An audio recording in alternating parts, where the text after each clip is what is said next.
E aí, pessoal, tudo bem com vocês? Eu devia estar assistindo Rings of Power, mas antes eu quero trocar uma ideia com vocês aqui.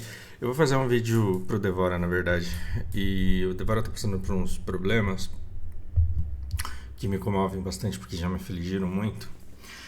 E eu não preciso falar pra vocês que problemas são esses, mas eu quero dizer. Eu quero compartilhar aqui algumas experiências da minha vida.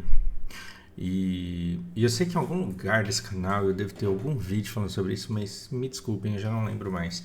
E eu também estou frustrado porque eu procurei aqui uma paisagem de ilha, da ilha de Ilha, no Black Desert, e eu não estou achando, assim, tipo, imagens do lugar que eu queria compartilhar com vocês. Mas é um negócio parecido com o que a gente tem em Machu Picchu.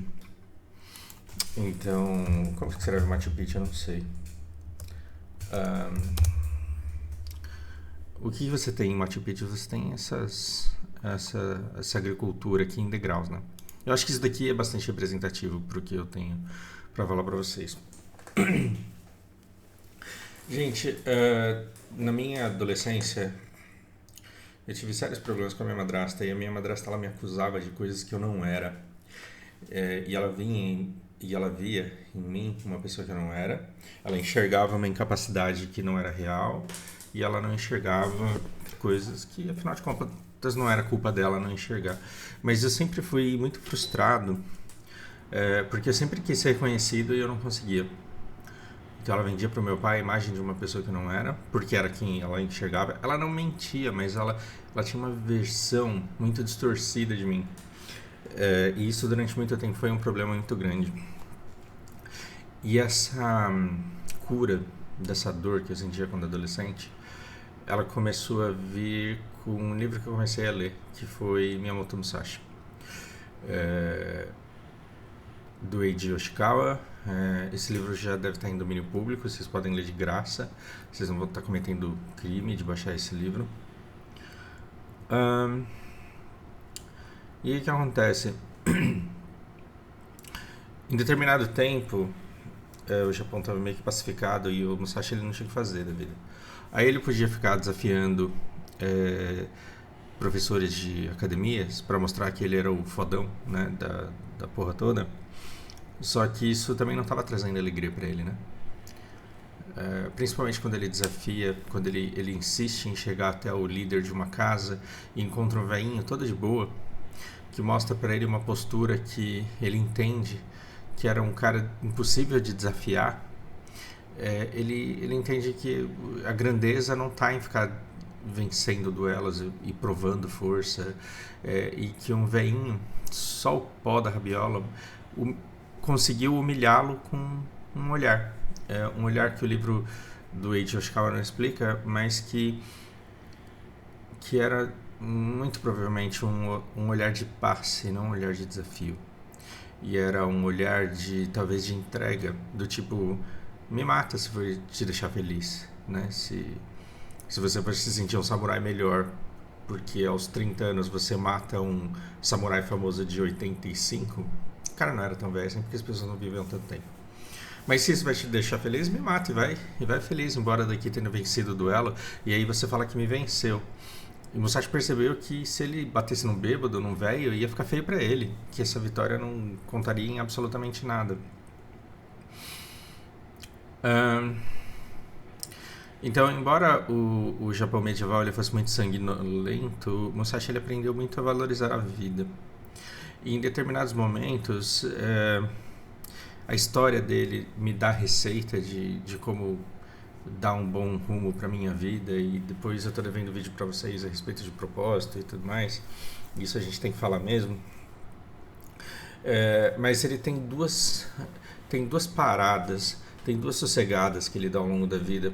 Numa delas, ele precisa ficar de boa em um lugar, e ele para numa cidade, e por não querer virar bandoleiro, por não querer virar mercenário, por não ter uma causa pela qual lutar, aí ele começa a dar aula para crianças, e ele coloca lá um nome que ele adota e diz: ensino a ler e a escrever. E ele começa a dar aula de caligrafia para crianças. E com isso ele paga os boletos dele. E eu com 17 anos lendo aquele livro, falando, mas caralho, esse cara é o maior samurai do Japão. Esse cara matou 70 pessoas numa batalha solo. E esse cara vai dar aula de caligrafia pra criança, porra. E demorou muito tempo pra eu perceber que tinha algo grandioso naquilo, porque ele era tão forte, mas tão forte porque ele podia ter continuado matando pessoas e criando pra si um nome tal qual Sasaki Kojiro, por exemplo. Que de tanto vencer duelos foi recrutado pelo Shogun e que tinha um salário maravilhoso e que para manter a sua postura continuava travando duelos e matando pessoas. Mas não, ele falou, cara, o que eu tenho que aprender a respeito do caminho da luta, aquilo que eu preciso desenvolver dentro de mim para um dia escrever o Gorin no Sho, o livro dos 5 anéis, isso eu consigo fazer sozinho, de boa, com a minha meditação e com os meus treinos solos, sem ter que matar ninguém. Então eu vou ficar ensinando criança a ler e escrever. Essa passagem no Musashi permitiu que eu me tornasse quem eu me tornei. Uma pessoa com plenitude de ficar dando aula de inglês. Eu não preciso mudar o mundo, eu não preciso ser um samurai grandioso. Não conseguiria se eu tentasse, tudo bem.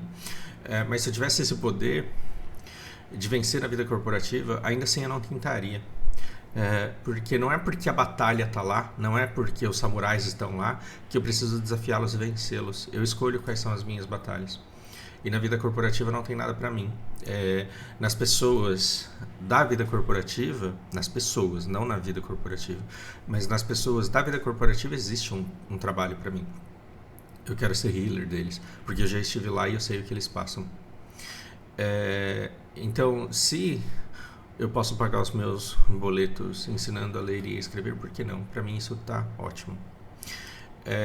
E teve um outro momento do Musashi, quando ele já tinha o discípulo dele, Jotaro. Jotaro é o nome do cara.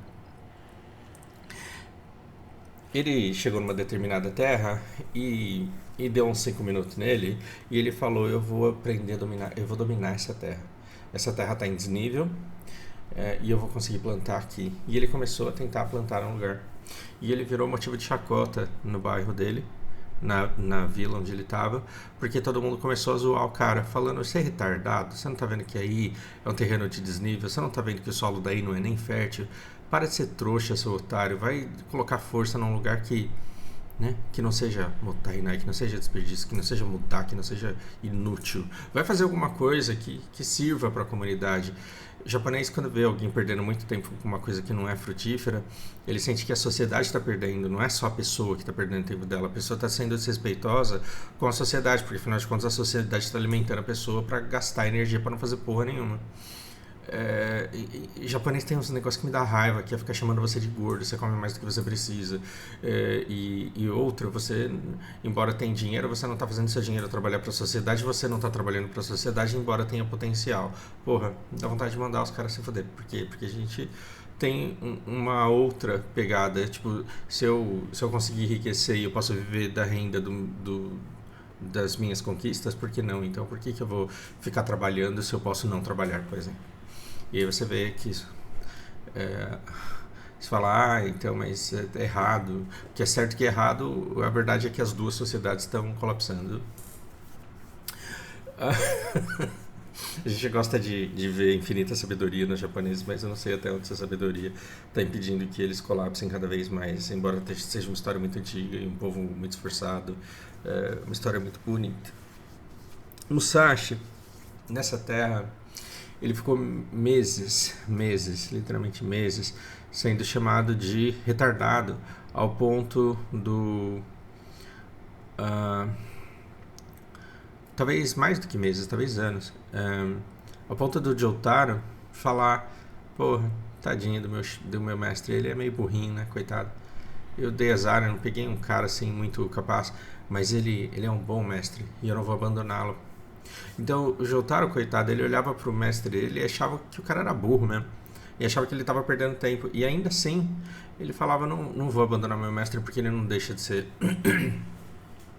um Homem grandioso. Eu me coloco no lugar do Jotaro, tadinho. Eu achei engraçado, porque ele não se destacou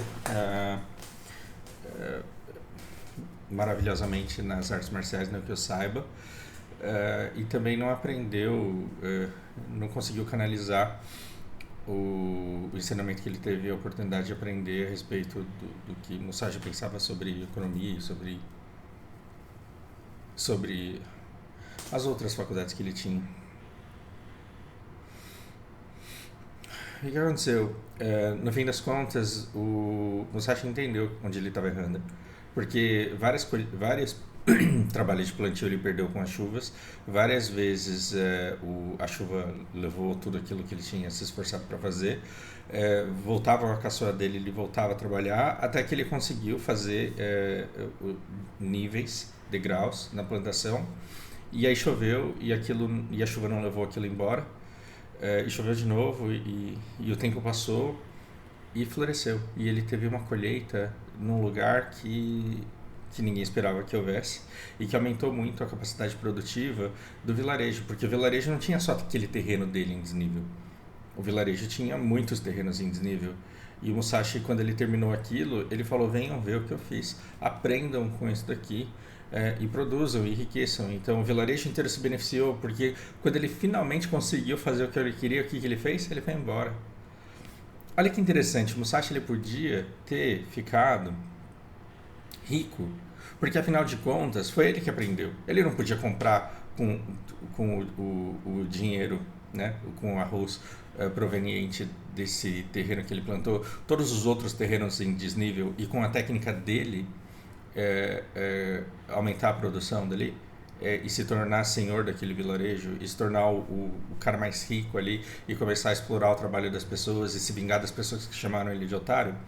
Sim, ele podia ter feito isso. Minha imaginação é fértil mesmo, foda-se. Mas o que ele fez? Ele fez o que a gente faz quando a gente zera um jogo.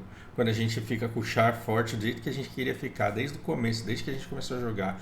Quando ele finalmente viu tudo aquilo florescendo, que ele podia colher e plantar de novo, que a chuva não levaria o trabalho dele, ele falou: zerei o jogo, vou pra próxima. E foi embora do vilarejo. E aí quando ele estava indo embora, prenderam ele e falaram: não, cara, você não vai embora daqui sem a gente te mostrar uma homenagem que a gente fez pra você.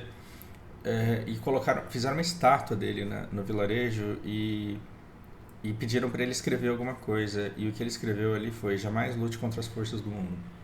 Jamais lute contra as forças do mundo. O que significa jamais lute contra as forças do mundo? O mundo tem determinadas leis. Ele tem a lei da gravidade. Não adianta você tentar revogar a lei da gravidade, não vai dar certo. O mundo tem oferta e procura. Não adianta você ficar colocando moral, virtude, respeito, bondade. Não adianta você jogar isso em cima da lei da oferta e da procura. Ela vai reinar soberana sempre. E se você lutar contra a lei da oferta e da procura, você vai perder. Simples assim. Jamais lute contra a força do mundo significa que uma das coisas que você mais deve fazer com o seu tempo é tentar entender como que o mundo funciona. Então, porra, Fausto, Taiwan é tão longe, cara. Por que caralho você se interessa com o que a China quer fazer com Taiwan? E com o que o Putin quer na Ucrânia? E por que Estados Unidos isso e OTAN aquilo? Porque a gente está falando de naturezas humanas. E quando a gente vê o comportamento das pessoas, a gente consegue prever movimentos futuros. E a gente consegue, por exemplo, sair da Finlândia. Quem seguiu a minha call de sair da Finlândia deve ter me xingado até a última geração. Por quê? Porque não aconteceu nada. Né? E essa pessoa pode falar assim: esse Fausto é um retardado. Esse Fausto é um retardado porque ele é um cagão, ele tem medo de coisas que não acontecem. Aí, que trouxa, que otário, medroso, sem motivo. Pois é, mas e se acontecesse? Porque você pode ter um terreno bosta, você pode ter um terreno mal trabalhado, você pode ter contenções zoadas, você pode ter barragens zoadas e pode não chover. Significa que a sua plantação ela é boa, ela tem boa qualidade? Não, significa que você deu sorte de não chover, mas você não entendeu como funciona o mundo. Então, de fato, a Finlândia não tomou bomba, não foi invadida, não foi retaliada, mas poderia ter sido. Então, assim, Eu não estou aqui para falar de Finlândia, eu estou dizendo que assim, estudar o mundo para entender quais são os lugares mais seguros onde se pode estar, quais são os segmentos mais sábios, assim, investir, o que você pode fazer para se preparar para o mundo que você vai encontrar daqui 20 anos. Essas coisas a gente faz, que investimentos a gente escolhe fazer, com o que a gente resolve trabalhar. Isso daí são coisas que a gente decide quanto mais visão de mundo e quanto mais compreensão do funcionamento do mundo a gente tem.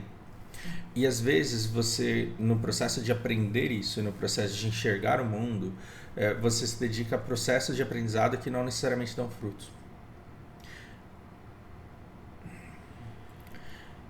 Se o Musashi ele se abalasse com o que pensavam dele, ele teria parado de plantar na primeira chuva que deu, porque na primeira chuva que deu, toda a plantação foi levada embora. Olha que engraçado, eu tenho alguns momentos importantes da minha vida. Eu eu saí de duas grandes empresas que me davam estabilidade para ir para empregos muito piores. E eu troquei uma renda de US$ 4.000 por uma renda de 1.200, US$ 1.300. Numa época em que eu tinha uma renda de US$ 4.000, eu abri mão e fui para uma renda de US$ 1.300. E aí, assim, todo mundo que trabalhava comigo começou a me zoar: seu otário, porque você quer andar de camisa social e sapato, você corta seu salário pelo meio. Grande merda você andar de roupa social. Você é trouxa, porque assim, eu tô aqui cheio de graxa na mão, mas eu ganho mais que o dobro de você. E nessa época eu podia ter continuado com o trabalho que eu tinha. Mas olha que interessante, esse trabalho meu que pagava pouco, ele me ensinou muito sobre o funcionamento do Japão, porque eu comecei a entrar em fábricas para alugar mão de obra, para vender mão de obra. E aí eu descobri, assim, como que se faz uma correia dentada, como que se faz porta de carro, como que se faz capô de motor de carro, como que se faz vela de carro. Eu aprendi como que se faz tela de celular, tela de televisão, tela de monitor de computador. Eu vi placas de celulares serem feitas, câmeras de celular serem feitas. Eu trabalhei eu vi processo de fabricação de durex, de várias peças de lanterna de carro, de fibra de vidro. Eu vi fábrica de ferramentas. E eu comecei a enxergar um monte de indústrias por dentro. Então eu entrei na Suzuki, entrei na Toyota, entrei na Honda. E ganhando muito pouco, eu fui vendo como que as empresas funcionavam e como que o país funcionava. E aí eu cheguei à conclusão, quando eu comecei a ver os robôs pintores desempregando, a seleção de melhores pintores que as empresas tinham no país, eu falei, não, esse país ele está no auge. Aliás, o auge já tinha passado, né? Mas daqui para pior, e se eu continuar aqui, eu vou me dar mal. Se eu não tivesse trocado esse emprego bom que eu tinha por um tranquilo que eu tinha, um emprego onde eu poderia envelhecer, eu muito provavelmente seria demitido quando esse departamento ele foi descontinuado. E velho, cansado, eu teria que continuar me submetendo a trabalhos difíceis e braçais, numa economia que cada vez mais tem gente jovem disposta a trabalhar por menos dinheiro. E aí com 40 anos eu teria que voltar para o Brasil e construir do zero tudo aquilo que eu comecei a construir 12 anos atrás. E talvez agora eu não tivesse tempo. Isso é só uma história. Isso é só uma história e a minha história isolada não diz absolutamente nada. E é muito mais acaso do que pura sabedoria. Mas eu entendi que, sim, não basta você ter um salário alto, não basta você ter um cargo bom, se você não estiver se desenvolvendo como pessoa internamente. Porque olha que interessante, o Musashi ele venceu o clã Yoshioka. E o clã Yoshioka teve um fundador muito forte, que deixou o clã para os dois filhos. Esses dois filhos, eles herdaram um clã. E herdaram com os treinos que eles receberam dos pais. Do pai, mas eles nunca tiveram que se esforçar de verdade, eles nunca tinham participado de uma guerra, eles nunca participaram de batalha, eles nunca apanharam num batalhão como o pai deles tinha apanhado, eles só herdaram a glória, eles eram herdeiros e como herdeiros de vida fácil eles cresceram frouxos. O Musashi, ele, com 16 anos, ele estava na guerra já. E ele foi perseguido, ele participou de muitos duelos. Então, o que, que ele era? Ele era uma pessoa enrijecida. E quando ele teve a oportunidade de sossegar num emprego que faria com que ele parasse de crescer, o que, que ele fez? Ele continuou mudando, buscando novos desafios para ele aprender mais coisas. Então, enquanto ele estava ensinando a ler e escrever, ele estava aprendendo.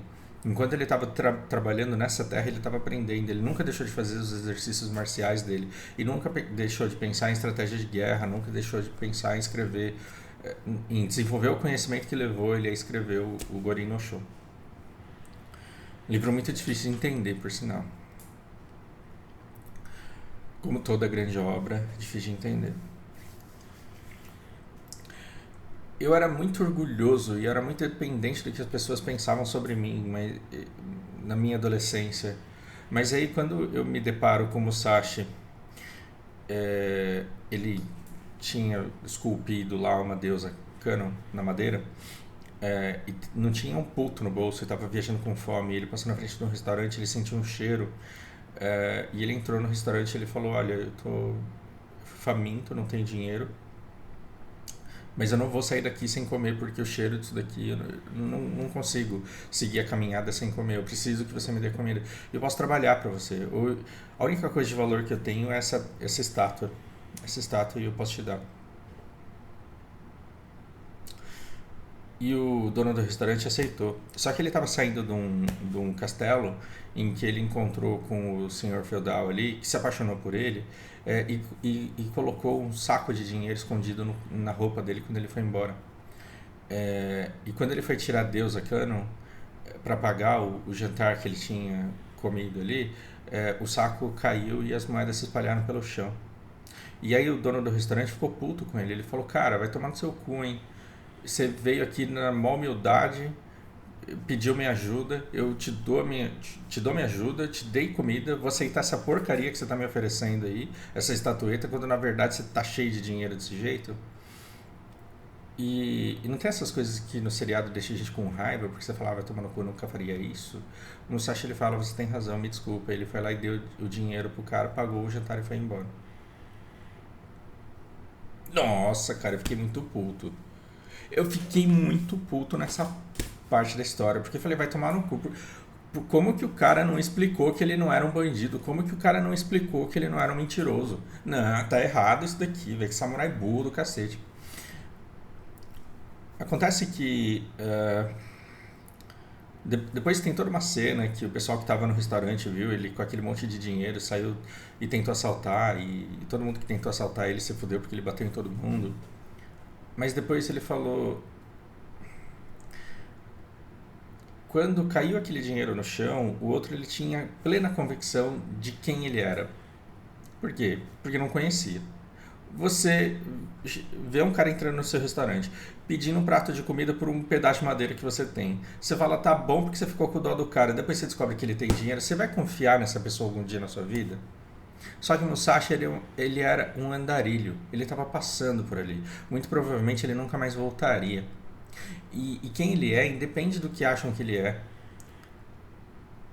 E se ele convencesse o cara de que ele não fazia ideia de que aquele dinheiro estava ali, ele ia pagar de mentiroso, ia parecer que ele estava dando uma puta de uma desculpa, ele ia parecer não merecedor daquele dinheiro, talvez assaltante, talvez questionassem a posse dele. E o que ele decidiu foi tentar acalmar o ânimo do outro pedindo desculpas sinceras. Ele falou, me desculpa. E deu o dinheiro e pagou pelo jantar e foi embora com a estátua dele. E aí eu entendi uma coisa muito importante nessa leitura desse texto, que às vezes você explicar quem você é, e você explicar o que você sente, e você explicar o teu sentimento, e você explicar a tua intenção, não vale a pena, porque aquela pessoa, ela tem tão pouca influência na sua vida, e ela tem tão pouca presença na sua vida, e o contato que vocês terão pro resto da vida é tão pequeno, que não faz sentido você ficar lutando para mudar a opinião da pessoa a seu respeito.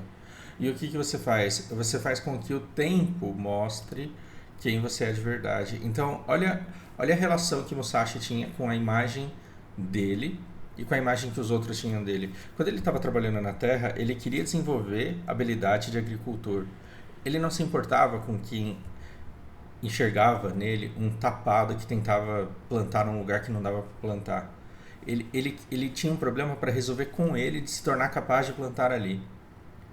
E ele passava todos os dias da vida dele refletindo sobre como ser correto, como ser honesto, como ser forte, como ser resiliente, como se posicionar de maneira superior num duelo para que ele tivesse mais chances de sobreviver pela oponência de sua presença.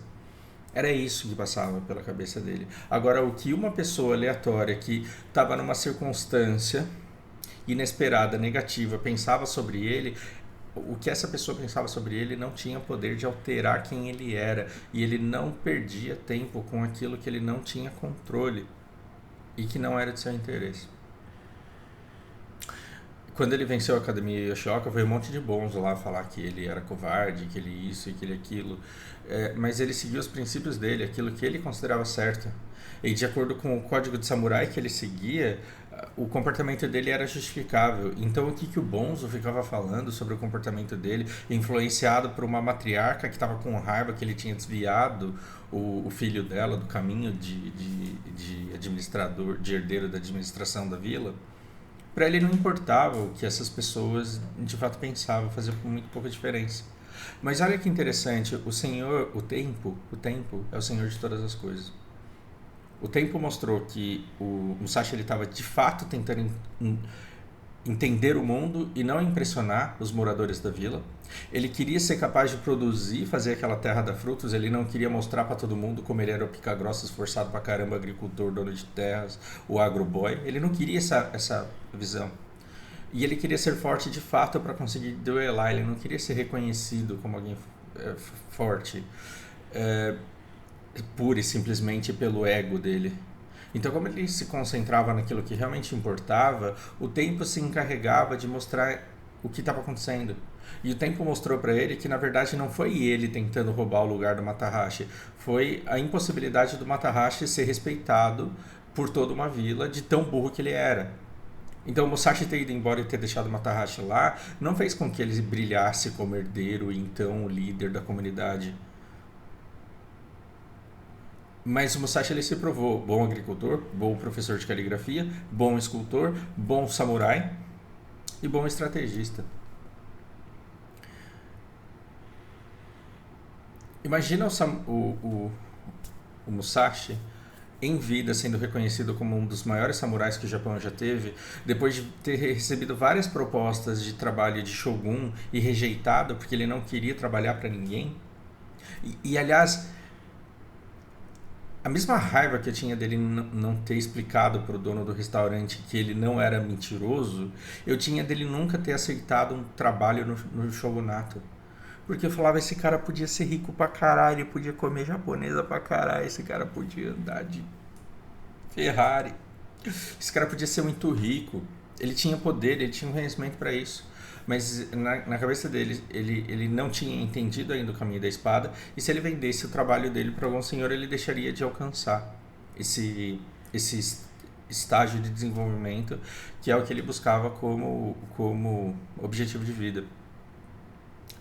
Então ele não queria ser um funcionário público, gordo, barrigudo, aposentado, com regalias. Ele queria continuar desenvolvendo aquilo que ele tinha para desenvolver e por isso ele não podia perder tempo servindo outra pessoa.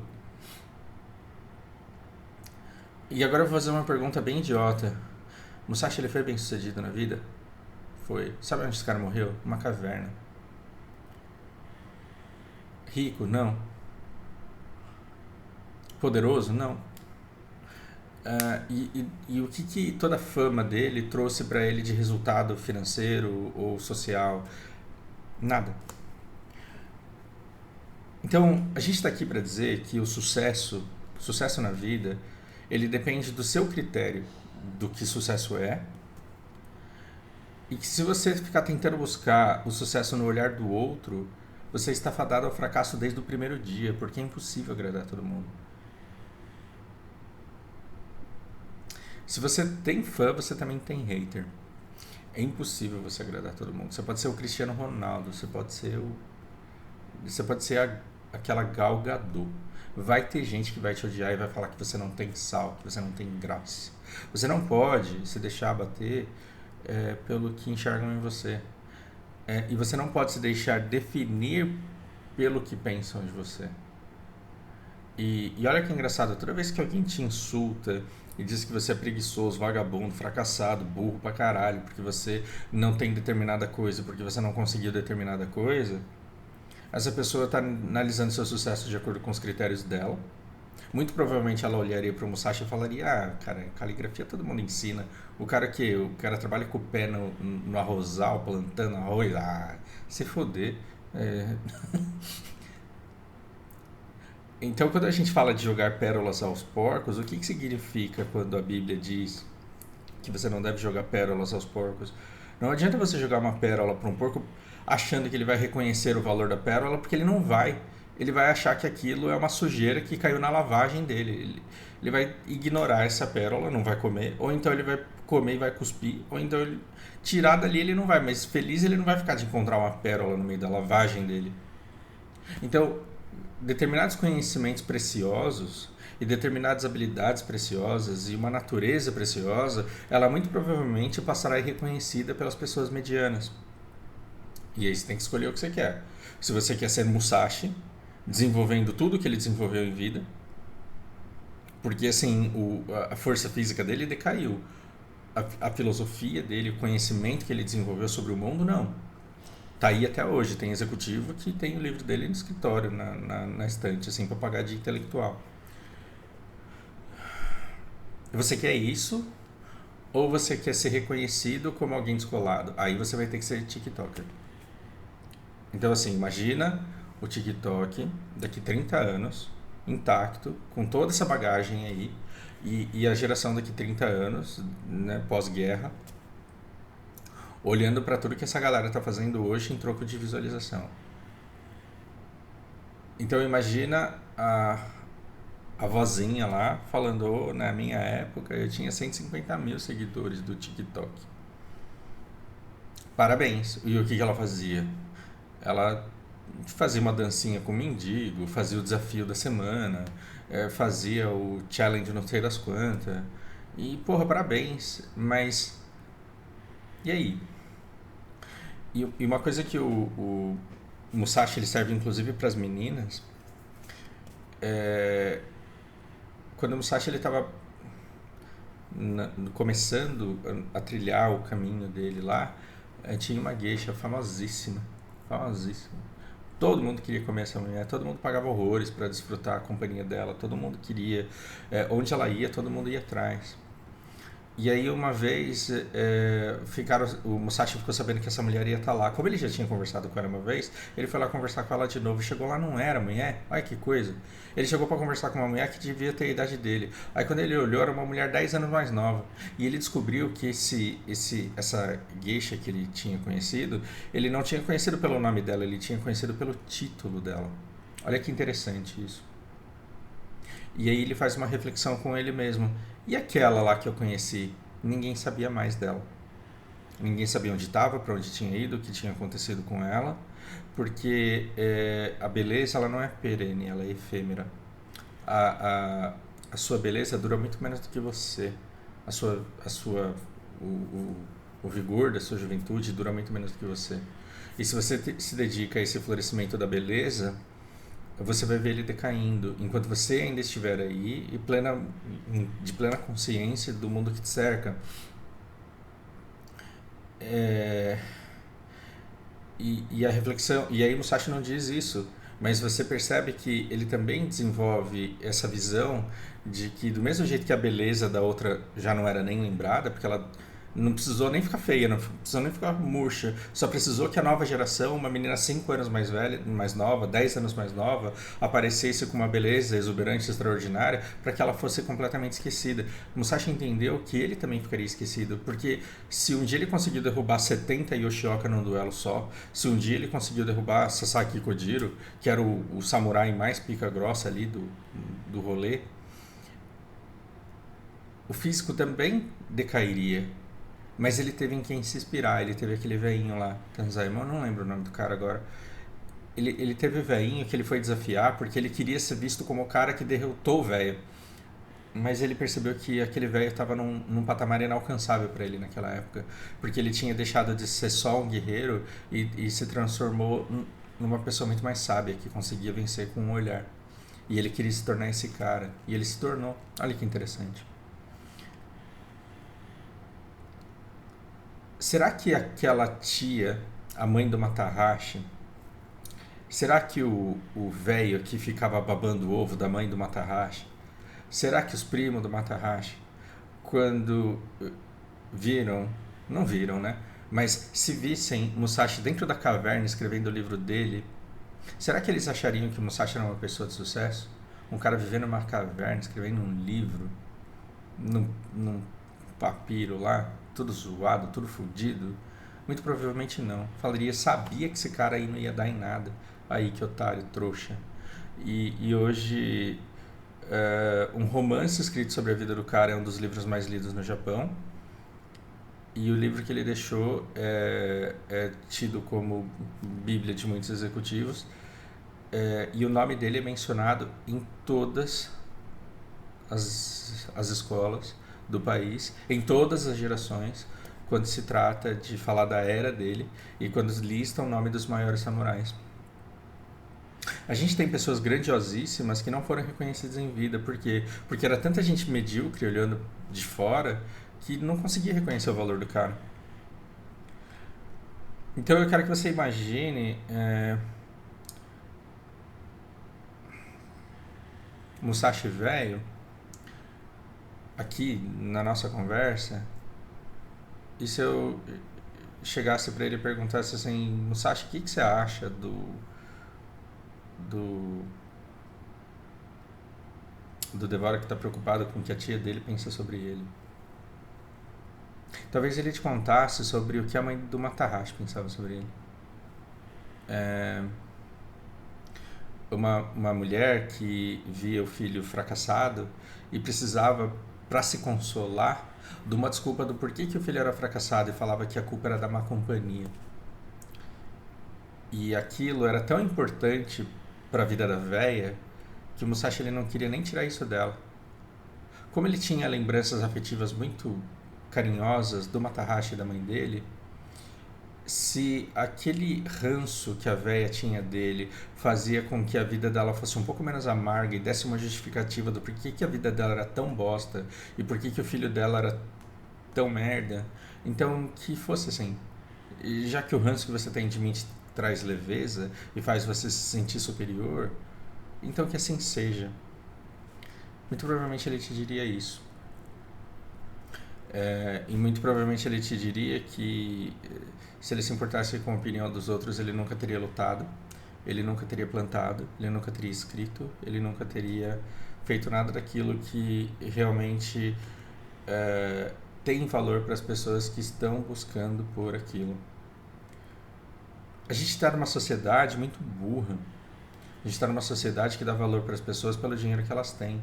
Então, se você tem um primo que passou num concurso e comprou um carro, a tendência é que as tias fracassadas, as velhas da família, olhem para você e falem assim, porra, você está fazendo faculdade do quê? De antropologia, credo, filosofia, que merda, história, você está estudando, você está fazendo curso de humanas, cara, que dó de você, porque você nunca vai ter dinheiro na vida.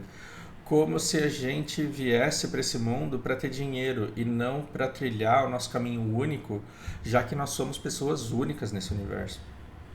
E quanto mais você se desenvolver como pessoa, menos você vai ter nesse mundo pessoas que te entendam. Então, se você está numa faculdade de humanas aprendendo sobre o ser humano e desenvolvendo e se desenvolvendo pessoalmente, você está trilhando o caminho da solidão. Porque quanto mais você trilhar esse caminho, mais sozinho você vai estar. Porque as pessoas que não trilharam esse caminho não te enxergam, porque elas não te entendem. E as pessoas que trilharam o caminho com você, elas estão nos seus próprios desenvolvimentos pessoais. Então você pode ter 5 pessoas brilhantes fazendo a mesma faculdade de humanas e cada uma delas vai enxergar a humanidade de uma maneira diferente, o mundo de uma perspectiva diferente, e vocês vão debater a mesma coisa num nível muito profundo de conhecimento e ainda assim vocês não vão concordar um com o outro. É por isso que eu gosto de conversar com o Leandro, com o Lucas aqui do canal, com o Leonardo, porque a gente discorda um monte de coisa. Eu adoro conversar com o Gabriel, cara, porque A gente pensa diferente a respeito de um monte de coisa, mas aí você mistura essas diferenças e sai conhecimento, e sai sabedoria, sai experiência para os dois lados. Mas você pensa que não é solitário? É claro que é solitário, porque afinal de contas nunca você encontra alguém que está exatamente ali vendo o valor que você vê nas coisas que você olha. Você pensa que não é triste você passar a sua vida inteira estudando, analisando e tentando encontrar humanidade, tentando encontrar Deus, tentando encontrar a natureza humana em diferentes obras e depois escutar das pessoas assim, porra, cara, você não vai sair dessa adolescência de gostar de Senhor dos Anéis, não? Você pensa que não dá uma dorzinha? Dá, mas o que acalenta? Acalenta você entender que você que muito provavelmente a gente trilhou um caminho que é a nossa maior riqueza. Porque hoje se eu perder o computador que eu comprei, os investimentos que eu tenho, as, as, as bobeiras que eu comprei aqui para minha casa, eu não deixo de ser quem eu sou. Porque quem eu sou está dentro de mim e eu carrego junto comigo. E tem gente que não construiu nada para si dentro de si. Tem gente que só tem dinheiro. E aí é uma pessoa muito coitada, porque aí ela só tem dinheiro. Ah, mas ela é invejada.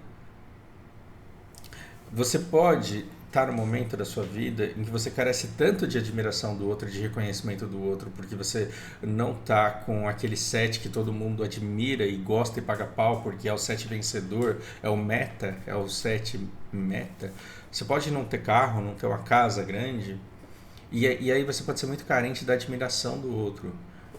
Mas imagina as pessoas que têm esse set, que têm admiração do outro e já se ligaram que não é isso.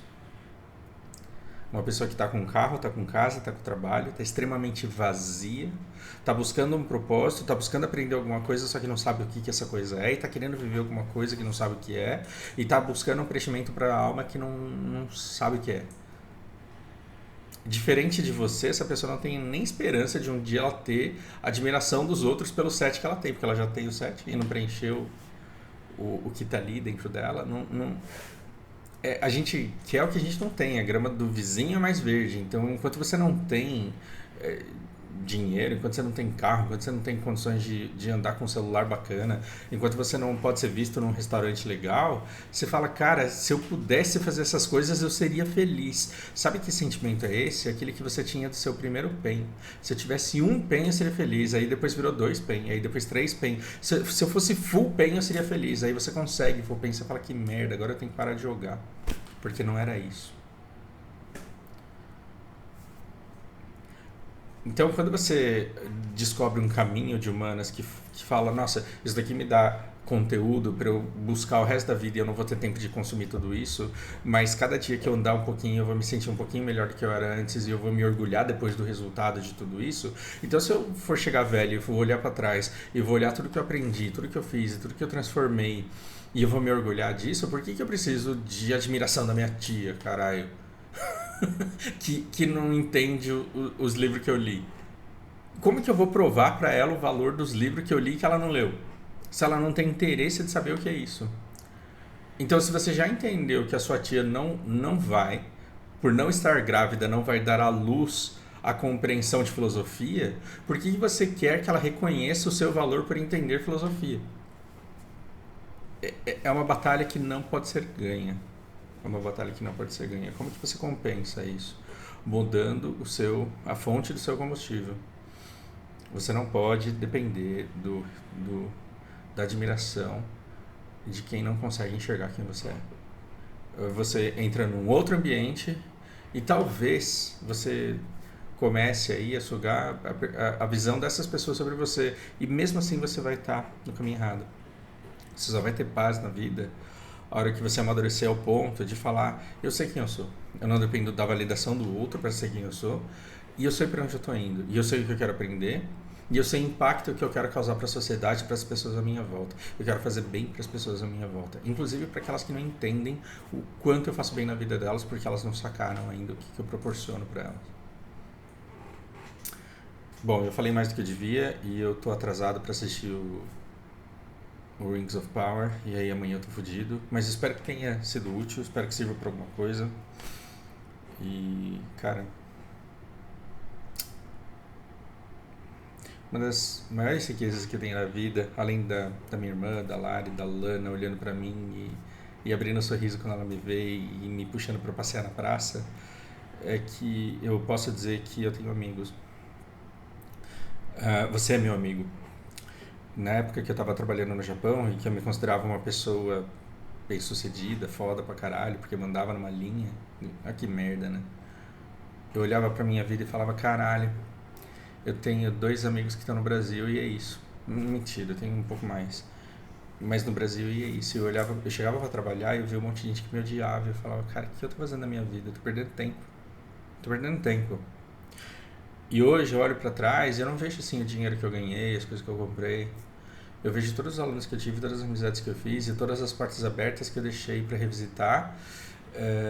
E toda a positividade que eu trouxe para as pessoas com quem eu tive contato ao longo desses anos. E eu vejo que o resultado é bom. E eu me orgulho muito disso. E eu vejo que o meu novo trabalho, ele me permitiu desenvolver amizades verdadeiras. E cara, como é gostoso, assim. Mal chegar uma pessoa, Carlos, Hudson, gente que acabou de chegar, e eu olhar para essas pessoas e falar, meu, eu posso dizer sem engano nenhum que vocês já são meus amigos e que a gente já enriquece a vida um do outro. E aí eu não tô falando da grana, da mensalidade, da aula. Tô falando da presença na vida um do outro. Isso é uma das coisas mais fantásticas, mais fenomenais que existem. E às vezes você não tá conseguindo mostrar para as pessoas que podem te enxergar o cara foda que você é, simplesmente porque você não acredita que você é um cara foda, porque você tá se julgando pela perspectiva da tua tia. Tem uma incongruência muito grande aí.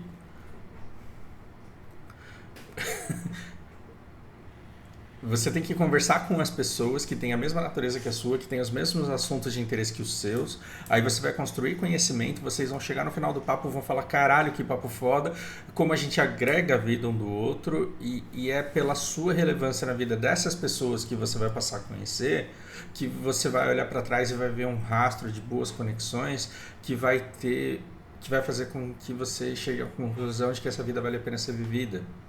Mas talvez você esteja se privando de novas conexões porque você está acreditando na sua tia, que na verdade acha que você é um bosta, porque na verdade você está desenvolvendo coisas que ela não entende, ao invés de ser quem ela acha e que tornaria você uma pessoa de sucesso. O que é sucesso de acordo com a tua tia, cara? Aí você vai direcionar toda a sua vida para satisfazer aquilo que ela enxerga como sucesso. Aí o dia que você finalmente convencer aquela desgraçada, aquela velha, que você é um cara de sucesso, o que vai acontecer? Vai chegar outra tia e vai falar, não, meu filho, você está perdendo seu tempo. Ai, como você é bobo. E fudeu.